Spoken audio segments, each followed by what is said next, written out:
Nakakaloka. Tama na nga yan. O next question na. When was the last time you avoided the truth to spare feelings?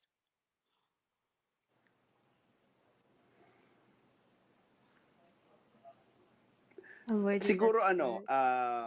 pag Air naramdaman feeling. ko or ito na naman yung pagiging empath ko. Pag naramdaman ko na at the moment kailangan nung tao hindi ng solution pero ng Comfort.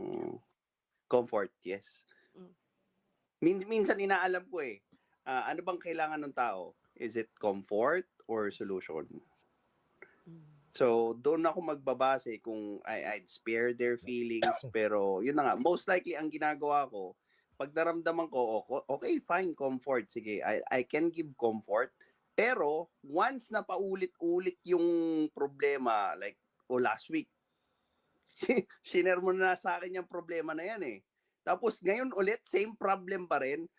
Tapos next week ulit ganun pa rin. Parang nakakapundi. Doon ko na iisipan na try ko kayang Oo, ibahin. hindi na pwedeng i-avoid yung Oo, truth. hindi na pwedeng comfort. Kailangan mo na ng truth. Bakit maging mentor, pre? Paano kung homeless ako? Problema ko, wala akong home. Hindi pa ulit-ulit talaga yun.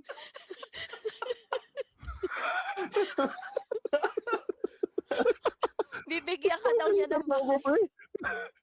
Napapagalit ako, homeless nga Pre, wala akong bahay. Pre, wala akong dito. Tapos ginakabukasan yun, ulit sinabi ko sa'yo. Ano yan? Ayaw kita mentor, pre. Malaking problema yan. Pero, sige, bibigyan kita. Fine, sige, wala kang bahay. Let's try to do better 1% at a time. O sige, wala kang bahay. Mag-umpisa muna tayo doon sa paano ka ba walang bahay? May income ka ba? Kung wala kang income, wala kang trabaho, okay, fine. Paano ka magkakatrabaho?